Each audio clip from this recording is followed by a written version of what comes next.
Hi, I'm Marie Elizabeth Molly, and this is Relationship Alchemy. Today we're talking about ending relationship boredom. Most couples get stuck in a comfortable routine and eventually stop growing together. And if you're not growing together, you're going to be growing apart. And that's not great for your relationship. Today, I'm going to talk about how growth can help your relationship flourish and how to weave growth more effectively into the fabric of your relationship. So first of all, ideally, each person in the relationship already is pursuing their own growth. That's the place to start, because if you're not individually growing, then the relationship has nowhere to go. So first step is really examine, okay, how are we each growing ourselves?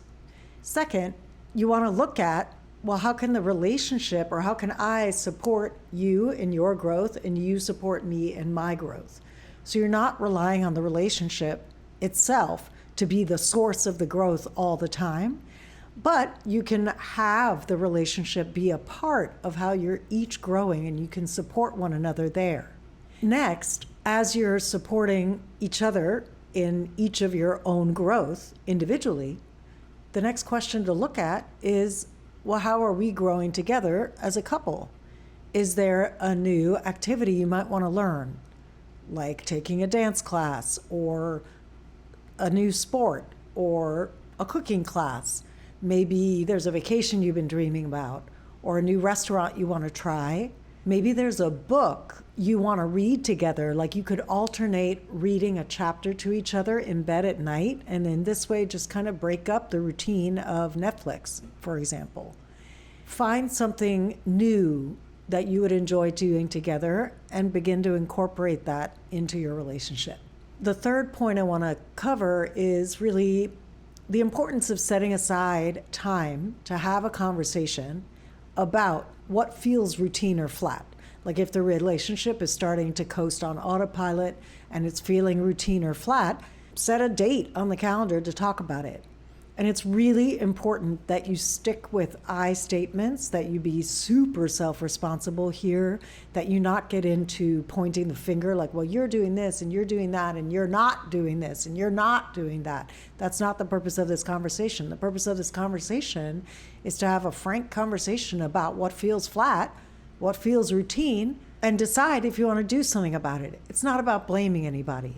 Once you're clear on what feels routine or flat that you want to actually do something about, then start brainstorming ways to change that. So if it is that one of you hasn't been showing up fully or has been just phoning it in, it's kind of on that person to shift that. And you want to create an accountability structure, decide when you're going to check in again about it. Are you going to check in 2 weeks? Are you going to check in 30 days? Give the person some time to shift that behavior or that lack of behavior, whatever it is that that person is doing or not doing. Give them some time to shift it, to practice making it different before you touch base about it and see how it feels. Has it shifted? Are there new areas that have emerged as a result of the shift that now you want to work on together? If you've both been phoning it in, like you both have not been showing up fully or just have been kind of rote in how you connect with one another, then ask yourselves, well, how do we need to up our attention on one another? How do we need to up our attention on our connection, on the relationship? How could we both show up in a new way to have it feel more juicy and connected? If it's a bandwidth issue, which it so often is, life is full and chaotic and there's so much on each of your plate and you're just scraping by trying to do the minimum just to survive in terms of like the minimum connecting with each other just to keep the wheel moving of your life, then if that's the case, if it's a bandwidth issue, you got to free up some bandwidth. So look at, each of you needs to look at, where could you hand off something? Where could you reduce how much bandwidth and energy and time a certain thing takes so that you can free up energy and bandwidth on both of your sides to turn it toward the relationship? Maybe that means creating an hour where you sit with one another and decompress. Start with an hour a week. Don't even make it every day. Just like an hour on Sundays where you actually turn to one another and have connected time. That might mean turning your attention away from something else. And is that something else something you could possibly hand off to somebody or eliminate if it's not essential? Because your relationship actually needs your time and attention. And if your relationship is going to stay growing, stay interesting, stay fresh, that takes some attention and time. And so you have to be willing to put that in. Doesn't have to be a lot. It might be a super small tweak that'll have a really big effect. So don't get into overwhelm. If you're like, oh my God, I'm so maxed out, I don't even have an hour a week. I get it. Don't add an hour into your week. Subtract an hour from something else and replace it with connection. All right? So I'm not asking you to magically have more bandwidth. I'm asking you to redirect and reprioritize. Because if your relationship is always coming last behind everything else, after a while, that takes a toll. And your relationship suddenly has no juice in it. It just has no energy.